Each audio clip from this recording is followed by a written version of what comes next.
coach speak thing. So just be you. All right. All right, here comes Colin in 3, 2, and 1.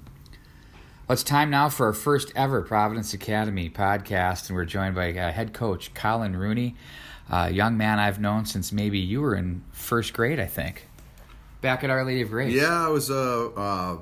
You were my 7th grade baseball coach. 7th grade, yeah. Yep, but you grew up with my older brother. You guys were the same class at Our Lady of Grace. So yeah, it's. And your father was our coach, Yep. And we were a dynamic team, and I'll tell you what, he taught me everything I know, and I still coach baseball, even at the Legion level today, thanks to him. Oh, wow. Yeah. Tip of the cap there. But hey, big win for you out of the box. St. Croix Lutheran, everybody knows about them. State runners-up last year. Perennial power, always there. 33-0, and what I think the most interesting thing is, as we can get into various layers of the game, but your club finished so strong with 14 in the fourth quarter. I think that's a real telltale sign of what you've got. Yeah, we have more depth than we've had in the past. When I got to Providence, looking at last year's team, they played a lot of guys. They had to play a lot of guys both ways. I think they only had about 34 kids on the roster. One of the coaches told me if you break down all the offense, defensive, and special teams positions, there's like 88 positions in the game of football, and they had 18 kids playing 88 positions. So we had guys who were going both ways on every special teams, and they're asking for a below. They're like, I need a play off, and like you look down the line, they're saying you got like little 125-pound freshmen, and that's all you got. So this year, our numbers, we have 53 guys. I like to joke we have like an NFL-sized roster. So you can create depth, and you can create depth on the special teams. And coming from St. Thomas Academy and Edina, I was used to bigger rosters, but we wanted to play more guys.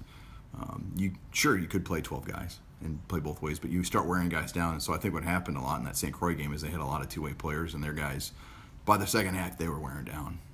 Well, it's interesting to that point. When you look at the sidelines, whenever we sit down to these games, okay, who has numbers, who doesn't? And you think of the Wyzettas of the world, and it just, when they line up for the national anthem, it literally goes from goal line to goal line.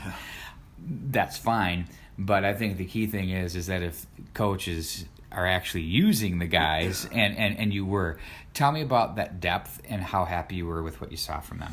So what we decided was the only guys that were going to go purely both ways, the old school Ironman ways, are guys that we called like difference makers. And there's a couple guys that we do use for that, but when we do, they don't play special teams for the most part.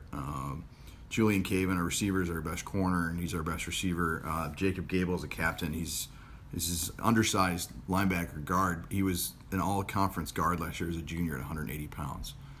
He's my only senior lineman. He kind of brings leadership to it, but he's also our starting Sam linebacker. So he goes both ways, but he's no longer on any special teams, so he can find time to get wind. And then everybody else, we just said you're going to have a primary and a secondary position. You're going to have an offensive or a defensive position or vice versa, with the exception of two of my quarterbacks, who are just all they are is quarterbacks. But so half the practice we work defense, the other half we work offense. And so there's depth because of that, because guys have learned both. So usually your wide receivers are D-backs, your linebackers are running backs, your line are D-line. Tight ends are kind of wild card guys that can play everywhere. So that's how we've kind of created that depth. So if I need to take a guy out, Jeff Hickey, our starting halfback, can also play D-end and linebacker if we need him to. So what area of this team, obviously this is, well, first of all, let's go there from you personally. As a coordinator to the head coach role, what were the differences and what prepared you at St. Thomas Academy in Edina for being a head coach? Well, for a program this size, one thing that prepared me for a couple of years at Edina, I was the head sophomore coach, and one year I had like 28 kids. Yeah. So I had spent my first 6 years at St. Thomas just as a position coach, a receivers coach, and even sometimes I had like 16 or 17 receivers.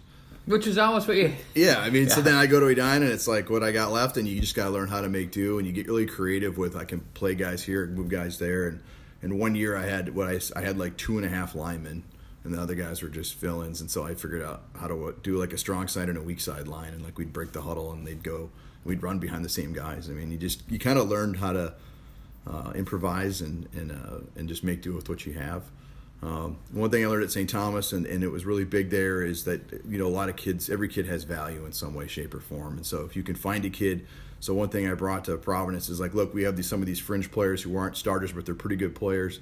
Like those are like again, the NFL type thing. Like those are special teams guys, and you put them on every special team, and you kind of give them a badge of honor with that. Like you're talking about the Vikings or the Packers, the Bears or whatever. They have your fourth linebacker is a special teams guy, and your third running back is a special teams guy, and that sixth receiver. That's what we're doing with these guys. So, you're on punt and you're on kick return and kick off, and kind of embrace that.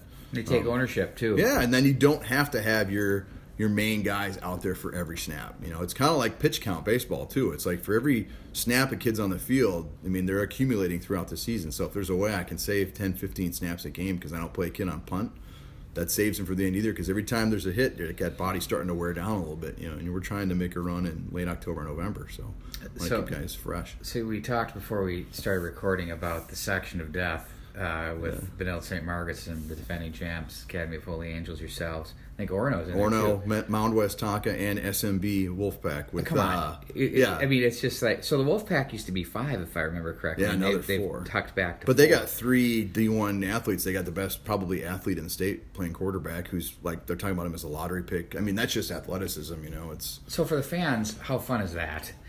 Does that make the teams better, though, because you have a benchmark from which to work together to compete and stay in the mix?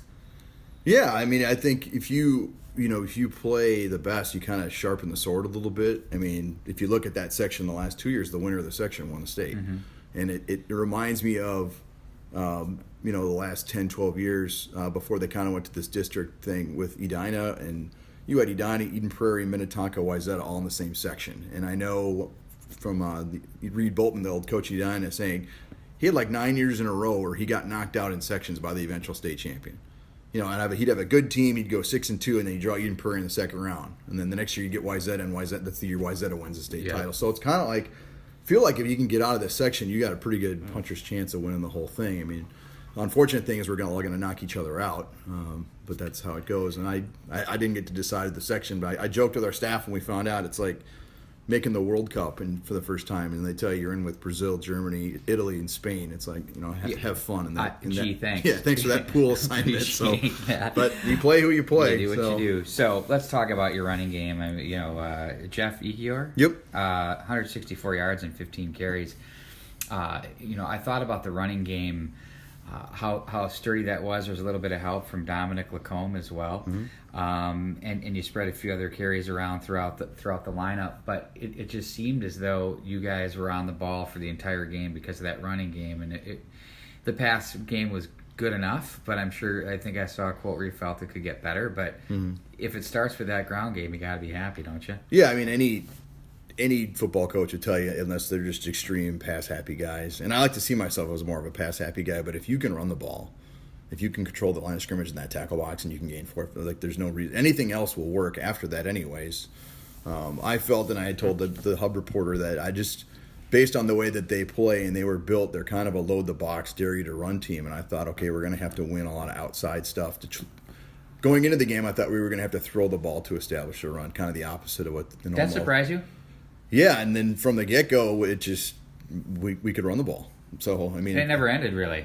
No, I would just kind of throw something in there, and I still wanted to take shots. And I think if you go back, we had about 4 or 5 50-50 balls, so we didn't get any of them. If we grabbed 2 or 3 of those come down, and a couple of them are in the end zone, that score really gets out of hand. So. And you had 2 touchdown passes to go along with it too, which is execution there. Defensive side of the ball, I was thinking about this earlier this morning. I don't know if I really recall them being on your side of the 50 very often, if at all. They had one drive that got past the 50 that I remember, and then looking at the film, and we intercepted them. And they had another one where we stopped them. I think they had just crossed the 50. They were about our 40 or 38 or something. That was about as far. But they never got into the quote-unquote red zone. They never got down to that threatening. And they had a kid kicker who in the warm-ups was hitting like 45-yarders. So they probably could have put some points on the board if they had gotten down inside the 20, I would think. But they never really got a sniff. They never really did. So the kicking game, I see 2 or 3 touchbacks, too, from your kicker. Yeah, he's only a sophomore, and he's actually a soccer player that we're just teaching how to kick a football. But he strikes the ball hard, so he puts some velocity on it. We just got to get him, learn how to get some lift and get the ball up a little bit. But with you, that's only a matter of time. Come on. Yeah, it's repetition. It's going to happen. We know that. So when we look ahead to your schedule this week, another St. Croix team is on your roster, the Academy Force. I haven't heard of that, so you got to fill me in on your opponent. So they're another co-op like us. They are New Life Academy, Mounds Park Academy, St. Croix Preparatory School, which is a school out in Stillwater, and then there's a couple other really small ones that even I don't know. That are just really charter type schools. Yeah, they're really small type. So they're this academy. They're a co-op just like we are. And the game's out at St. Croix Prepared. They have a brand new field. They just opened it last week. It doesn't have any lights, so that's why we're playing the college football Saturday afternoon. Kind of like that, right? Yeah, the matinee affair. Get the eye black out. Absolutely. And play Saturday football. Grease them up. That's beautiful. They've had a couple games under their belt so far. A couple of losses. SMB got after them pretty good at 54-0, and then they had a close one with Evel with Gilbert at 33-25. Everybody's pretty excited about your team right now. Yeah. You get a game like this that comes up. You see that SMB. You want to compete with them. How important? I ask this question a lot of coaches. How important is it for you to say to guys, don't scoreboard watch, or they may have executed this game. You can't really do that. How do you manage that component of the game to say this is the game before you and don't look at anything else? Those are lessons I learned coaching at St. Thomas. The head coach that I was under there for a long time was really good on that. I'm kind of a Pat Fitzgerald at Northwestern disciple. He always tells his teams they're 0-0 every week. Yep. I told the kids Friday night, I said, when this game is done, I said, have a nice long Labor Day weekend. I said, when we come back on Tuesday, it's over, and now it's the next week. So we're 0-0 again. So you have to you want to teach the kids to take it one game at a time, not just because it's not productive to scoreboard watch, but you're going to miss out on the experiences. You only, it isn't like high school hockey or basketball where you have like 25, 30 games or something. There's 8. As I've heard people say, there's only 9 guaranteed, barring injury, for each kid. You get 8 games and they give you 1 playoff game. And after that, it's, you got to keep winning. So if you sit there and look past a team, or you go, you scoreboard watch, or like, oh, our good game's in 3 weeks, you're not really there in the moment. You're going to miss out on these games that you could really enjoy. It's just not productive scoreboard watch because so many things can be different. Injuries, teams get hot, teams get cold. Just random things happen. So yeah, I mean, and there's the things you can't control, things you can't control. But what you can control is, I've always said, is your mind and how you approach games. And sometimes I've always found and felt, when things go really well and you come out of the box hot, everybody's giddy, and you've got a lot of people patting you on the back. That's really nice, and you appreciate that, but keeping that perspective of there's a lot of steps you have to go through to get to those wins and to win those games. I think it's just one of the most underrated parts of coaching as far as getting ahead of yourself. Yeah. They're in good hands here with you. Yeah, I hope so. It's being a son of a coach and just being a baseball player. Like your last at bat, you can't take it with you to the next one. It's not going to do you any good. And we kind of, I've been pushing that perspective on lots of things. Like we did 7-on-7s all summer up at Osseo, and I was like, your job, we're not trying to win these, we're trying to execute and get better. I said, we don't get to carry points forward into the regular season and go, oh, hey, we beat Osseo in a 7-on-7 or something. Like that doesn't do you any good. And same with our scrimmage we had against Benilde and Hill Murray, and I said, we can't tally our points and get spotted 14 points. It's not carrying over. Yeah, it's just. But sometimes though, when you say that though, you'll have a player or a group of guys, they look at you like, well, what are you talking about? Yeah. Because it's but you're well aware of it, and I think it's just such an important component to. It's a good gauge to know where you're at and what you need to work on. That's more important. Yeah, that was what the scrimmage is all about. I was like, I told the kids, who's gonna compete, who's gonna hit, who's gonna execute. Some kids, you can get them to do the drills and they'll do it right, and then all of a sudden you throw the element of competition at them, and technique goes out the window, and they're just going to try to do whatever it takes. Speed it up. Yep. So we're trying to teach them to execute. And I tell the a receivers. I was a receivers coach for 6 years. I used to say, you should be able to run route X the same whether you're by yourself on that field and no one's watching, in practice against one of your buddies, playing against so and so in the U.S. Bank Stadium. Your route should be the same, and if you're a professional, if you're elite, if you're a guy like a Jerry Rice or these guys, it didn't matter what D-back it was. He ran his routes. He executed, and that goes for every position. If you're a linebacker, it's make your reads and your keys and take your steps, and don't get caught up in oh, these are guys I grew up with, so now I'm just going to abandon everything I've been taught and just run around like a chicken with your head cut off. I mean, you got to execute. Quality repetitions equal execution, in the end. So, final question for you. I thought the play on both sides of the ball, at least to the offensive side of the ball, your line looked really good. Looked like you had some good size up there that wasn't wearing down. I mean, I know you had a couple of cramping issues along the way, but it was pretty hot and humid. That's going to happen third and fourth quarter. We get it. Yeah. But generally, I thought it was very effective. From your perch, what did you think?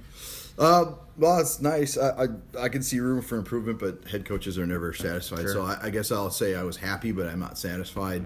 4 of those guys had never played in a varsity game. Wow. As far as an O-line guy. I take it back. Our left tackle had been at West Lutheran, but they were a really bad 9-man program. So this is a different deal for them. But no, I thought they did okay. We watched some film and I showed them some plays where the outcome was good, but the process was bad. I said, our first run from scrimmage, we pick up 40 yards. One lineman didn't go to the right spot. He pulled. He didn't need to pull. I had the center go after the wrong linebacker, and their safety was probably a new kid for them, and he stepped down in the wrong gap, and our running back bounced it and picked up 40 yards. But the play was not executed correctly.